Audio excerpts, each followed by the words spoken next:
Ketika orang berbicara tentang buku-buku Bali ditulis orang asing, ya. Lalu kemana buku-buku yang ditulis orang lokal?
Sahabat Bentara, berjumpa kembali dalam podcast Bentara Budaya yang menghadirkan para narasumber yang inspiratif dari beberapa kota di seluruh Indonesia. Kita akan mengobrol tentang bagaimana proses kreatif, bagaimana pengalaman selama berkesenian, sampai dengan apresiasi yang diberikan atau diterima oleh masyarakat ataupun publik Indonesia. Nah, kali ini Bentara Budaya berada di Bali dan kebetulan memiliki kesempatan untuk ngobrol bareng dengan seorang penulis yang sudah tidak asing lagi di kalangan masyarakat Bali. Beberapa hasil karya sastranya seperti puisi, novel, cerita pendek, cerita anak-anak, dan masih banyak lagi. Dan beberapa kali juga mendapat penghargaan baik nasional maupun internasional, termasuk juga sering hadir dan tampil dalam event sastra internasional. Siapa lagi kalau bukan Ide Ayu Oka Rusmini yang sering disapa dengan Oka Rusmini. Selamat siang. Selamat siang. Apa kabar? Baik. Waduh, ini kelihatan kita sudah lama gak ketemu ya.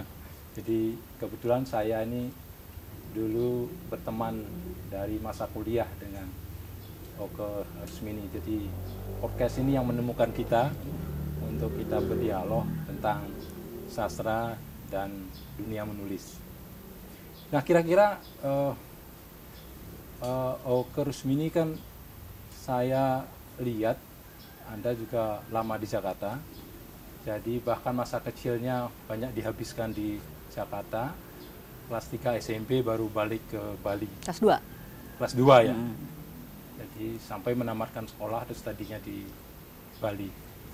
Nah, untuk dunia menulis ini memang dari kecil itu, apakah karena lingkungan atau karena memang Anda itu hidup di Jakarta sehingga fasilitas untuk itu juga ada gitu. Atau memang ada dari dukungan orang tua dan sebagainya.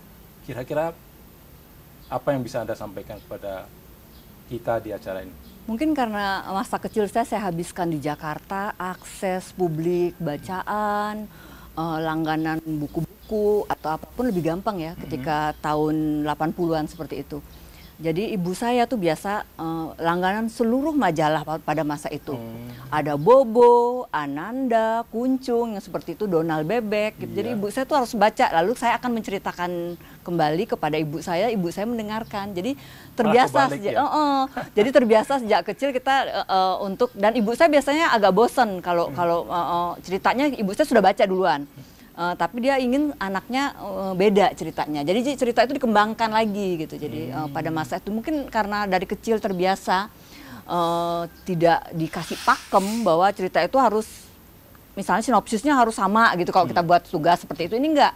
Jadi semakin banyak eksplorasi, semakin banyak eksperimen, ibu saya senang. Biasanya kita dapat reward gitu, misalnya ibu saya akan memberikan apa gitu, pensil yang bagus, buku yang bagus, seperti itu. Dari Jadi sejak setelah kecil. Anda cerita, menceritakan kembali ada dikasih reward Oh juga. ya, bahkan juga udah disubsidi dengan Ramayana misalnya. Pada masa kecil itu kan, karena kan sekolah agama kan nggak diajarkan di sekolah. Jadi kita belajarnya di Pura Cijantung gitu, jadi bercerita. Jadi mengalir begitu mengalir saja. seperti kakek mendongeng gitu lah istilahnya kalau anak-anak sekarang kan ya. Mendongeng kembali kan gitu. Nah setelah itu Anda kan tahun 90 Anda jadi wartawan, seorang jurnalis sambil kuliah di semester 3 ya. Iya. Tentunya antara jurnalis dan suka menulis ini kan menjadi satu rangkaian yang saling mendukung ya. Itu gimana profesi Anda sebagai jurnalis, di satu pihak Anda juga sebagai seorang penulis? Ya mungkin karena dari kecil ibu saya mewajibkan saya untuk selalu menulis buku diari. Mungkin tanpa sadar begitu jadi wartawan, karena saya lahir dan besar di Jakarta, jadi ketika saya jadi wartawan, aslinya saya kan masyarakat anak yang kosmopolit. Iya. Begitu jadi wartawan di sini tuh saya memilih untuk menjadi wartawan pedesaan. Pada masa itu salah satu koran terbesar di Bali membutuhkan tim gitu untuk wartawan pedesaan. Jadi waktu itu ya saya menjadi redaktur di wartawan pedesaan tahun 90-an. Jadi menarik, saya mengenal pohon kopi seperti apa, pohon coklat seperti apa, petani jeruk seperti apa. Jadi itu menambah wawasan saya jadi tahun 90-an itu.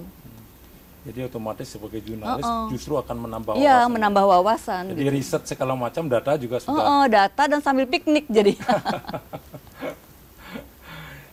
Lalu waktu kecil pernah dapat mungkin penghargaan? Oh ya, waktu di SMP itu saya sekolah dari Jakarta, saya pindah ke Denpasar. Saya pikir Denpasar ini adalah kota yang rileks gitu loh. Tiba-tiba saya masuk di sebuah sekolah di pusat kota, ternyata itu anaknya pinter semua. SMP 1 Denpasar. Jadi kalau orang bilang SMP 1 Denpasar, wah pasti anaknya sakti-sakti, pinter-pinter, seperti itu. Nah pada saat itu semua pilihan bebas itu tidak ada pilihan bebas mengarang. Jadi pada situ masuklah satu orang guru waktu itu, berdirilah Sanggar Cipta Budaya, mulailah ada majalah dinding, bahwa kesehatan psikologis anak itu tidak hanya harus pintar dengan nem tertinggi, angka-angka tinggi gitu, tapi perlu ada kita mulai bermain teater, jadi namanya Sanggar Cipta Budaya. Kemudian kami waktu itu kaget juga, kami bisa membuat sebuah buku pertama kali, Rindu Anak Mendulang Kasih, tahun 83. Tahun 83 ya? Saya kelas 2 SMP. Nah itu diapresiasi sama Menteri karena diterbitkan Balai Pustaka. Ya ada Pak Menteri Fuad Hasan. Iya, ada Pak Fuad Hasan datang dan mereka mengapresiasi bahwa anak-anak kok bisa menulis dan diterbitkan Balai Pustaka. Maka saya berpikir saat itu sangat karikatural. Wah, nanti masuk angkatan berapa ya anak SMP 1 Denpasar? Jadi seperti itu gitu. Jadi udah ada stimulus lah dari guru pada saat itu. Ya, termasuk juga karya-karyanya Oko Rusmini, hasil tulisannya kan banyak mengangkat tentang kultural Bali ya, karena memang Oko Rusmini adalah orang Bali. Itu bagaimana mengangkat antara fakta menjadi sebuah fiksi atau sebuah hasil karya tulisan? Jadi saya sejak tahun 90 menjadi wartawan di koran, ya katakanlah koran terbesar di Bali. Jadi memudahkan saya untuk melakukan investigasi kepada beberapa tokoh-tokoh yang saya anggap menarik. Nah waktu itu saya berpikir, kenapa ketika membicarakan buku tentang buku apapun gitu, kok banyak yang nulis tuh laki-laki. Jadi saya berpikir belum ada, jarang gitu, apalagi perempuan Bali gitu loh. Ketika orang berbicara tentang buku-buku Bali ditulis orang asing. Lalu kemana buku-buku yang ditulis orang lokal? Itu pertanyaan-pertanyaan saya itulah yang membuat saya kemudian untuk mencoba berguru pada beberapa teman. Misalnya saya berguru pada Linus Suryadi, saya berguru kepada teman-teman yang lain. Kenapa dia bisa menulis perempuan padahal dia laki-laki dengan bagus gitu. Dari mereka lah saya juga bertemu dengan Beli Putu Wijaya. Lalu saya membaca karya-karya Panji Tisna yang di Bali, saya mempelajari. Mengupas habis. Dari sanalah mungkin saya akhirnya memilih untuk mencoba lebih konsentrasi menulis tentang perempuan Bali dari kacamata perempuan. Ya, karena memang dari hasil karya Oko Rusmini seperti Tarian Bumi, Kenanga, dan masih banyak lagi, itu seputar perempuan ya. Ya itu juga menjadi apa? Harapan dari seorang Oku Rusmini. Ya, karena kalau kita menggarap lagi halnya, ketika kita masuk ke dunia buku, biasanya kita kan harus memiliki inovasi baru, hal baru yang kita tawarkan ke publik, supaya tidak sama dengan hasil-hasil yang dilakukan oleh generasi yang lalu. Jadi saya mencoba untuk bereksperimen, makanya saya menulis tentang budaya-budaya yang saya kenal, dengan menabrakkannya dengan adat istiadat yang ada di Bali. Karena saya wartawan, jadi saya gampang masuk ke narasumber untuk berguru, nyantrik lah istilahnya, nyantrik kepada orang-orang yang saya anggap menarik di Bali. Yaitu seperti tadi Tarian Bumi juga kan menjadi novel yang bestseller ya.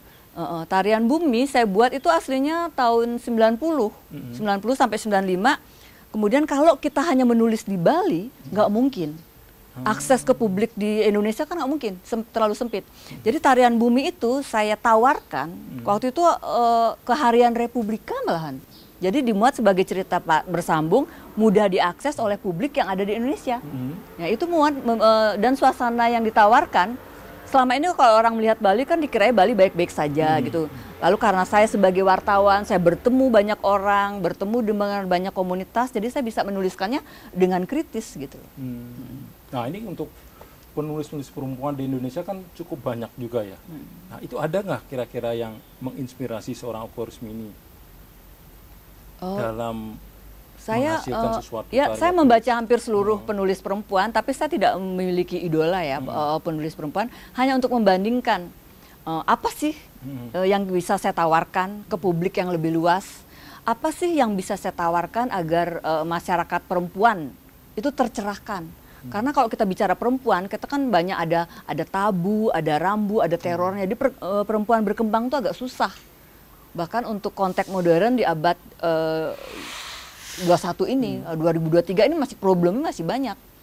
Jadi saya pikir salah satunya cara memang perempuan yang harus menulis tentang perempuan. Perempuan yang harus menulis tentang perempuan. Ya, jadi profesi seorang penulis itu kan juga tidak mudah ya. Jadi sibuk juga, mungkin sampai 24 jam. Nah di satu pihak seorang Oku Rusmini harus mengurus keluarga ya sebagai ibu rumah. Itu bagaimana cara mengatur waktunya? Makanya saya memilih bekerja sebagai wartawan. Bekerja sebagai wartawan tuh lebih fleksibel. Jadi kalau orang selalu bertanya, ketika saya menulis buku-buku ini, kalau Anda bisa cek mungkin kalau lebih lengkapnya bisa dilihat di Google. Bisa buku Oku Rusmini misalnya keluar dari buku apa aja. Ketika saya menulis novel, orang berpikir bahwa semua yang saya tulis itu Oku Rusmini di dalamnya. Jadi saya berpikir gini, wah kok sementara kan novel-novel saya itu adalah perempuan-perempuan Bali yang kayaknya susah gitu hidupnya gitu loh. Sementara saya yang sangat kosmopolit gitu, saya tinggal di Jakarta, ibu saya masih di Jakarta, tinggal di Denpasar juga kota besar gitu. Jadi akhirnya saya berpikir bagaimana membagi waktu. Saya pikir saya sama dengan ibu-ibu yang lain. Jadi rumah itu sudah seperti mobil, ngantar anak les kumon, ngantar anak les GO. Lalu di mana saya menulis? Ya di mobil nulis, ngetik terus sambil baca gitu. Jadi ya seperti itu. Jadi menulis itu intinya modalnya itu adalah kedisiplinan. Konsisten. Jadi itu yang penting. Kalau kita nggak disiplin, nggak konsisten, nggak mungkin kita punya waktu. Apalagi perempuan kan persoalan-persoalan domestik, memasak, dia harus memasak makanan anak, dia harus mengantar les ini itu gitu loh. Dia harus bekerja pula sampai rumah, biar bagaimana caranya biar rumah tetap rapi yang seperti itu. Jadi saya pikir itulah perempuan memerlukan kerja keras. 2 atau 3 langkah dibandingkan laki-laki kalau ingin berhasil. Saya pikir itu. Jadi multitasking ya. Iya, segala macam udah diambil gitu. Ya, lalu ini apa namanya, tadi menarik juga ya, bahwa hasil karyanya dari seorang Oku Rusmini seolah itulah Oku Rusmini itu bagaimana bisa begitu? Ya, saya seperti tiba-tiba orang seperti bertanya, mengidentikan setiap buku saya adalah Oku Rusmini tokohnya. Padahal tidak. Pekerjaan saya sebagai wartawan di koran lokal itu kan menarik. Saya bertemu dengan perempuan-perempuan hebat, saya bertemu dengan Nireneng, saya bertemu dengan Menjimat. Itu perempuan luar biasa itu, terdokumentasi. Saya bertemu dengan beberapa perempuan yang luar biasa yang tidak tercatat di dalam perjalanan sejarah perkembangan kebudayaan di Bali itu. Jadi saya mencoba untuk memasukkan mereka bahwa peran perempuan itu banyak yang terlupakan gitu loh. Berarti tidak benar ya? Ya, makanya Tarian Bumi ini kan orang kadang-kadang berpikir ini bukan cerita fiksi, tapi adalah sebuah fakta, sebuah realita yang difiksikan gitu loh. Jadi kadang-kadang orang-orang menjadi meneliti tarian bumi, itu mereka meneliti secara sosial, secara budaya. Bahkan ini dipakai sebagai buku acuan untuk mengenal perempuan, untuk mengenal feminisme perempuan di Bali. Buku ini dipakai sebagai buku studi yang wajib baca oleh mahasiswa di sebuah universitas terbesar di Indonesia gitu. Jadi saya pikir kenapa jadi referensi yang untuk saat ini benar-benar dipakai untuk mahasiswa untuk mengenal perempuan Bali lebih dekat. Sampai saya nggak tahu apakah nanti ada perempuan Bali lagi yang akan menulis, mendokumentasi perempuan-perempuan Bali itu seperti tarian bumi atau mungkin lebih bagus lagi gitu kan. Mereka anak-anak sekarang kan akses publiknya lebih gampang. Iya. Di samping perempuan juga Anda juga seputaran patriarki ya. Jadi karya-karya juga menggambarkan tentang itu. Iya, kadang-kadang orang berpikir orang Okurus Mini ini kan orang kadang-kadang melihatnya dari segi di luar gitu. Mereka nggak tahu kehidupan personal saya secara pribadi. Jadi kadang-kadang saya berpikir, oh Okurus Mini itu orang yang anti laki-laki. Feminisme itu tidak berarti bahwa seorang perempuan yang ingin maju, seorang perempuan yang ingin berdaya tidak harus menjadi laki-laki.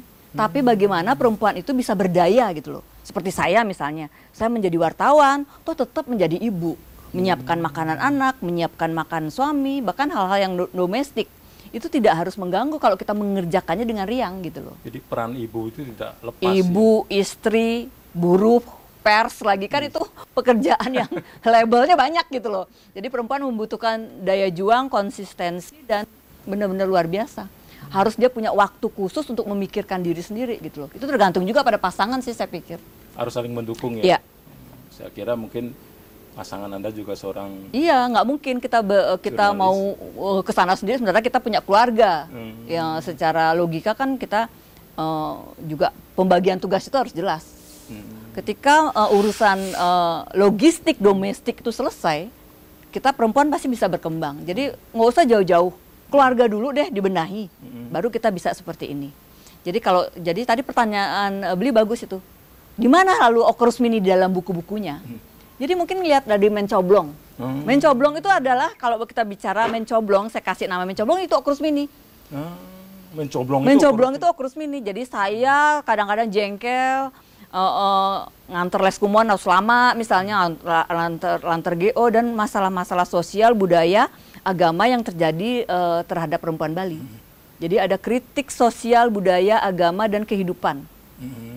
Perempuan ada di dalam mencoblong. Jadi itu Okurus Mini memandang segala hal. Jadi kalau salah kalau orang berpikir bahwa saya ada di dalam fiksi saya. Tidak. Makanya kenapa itu saya buat?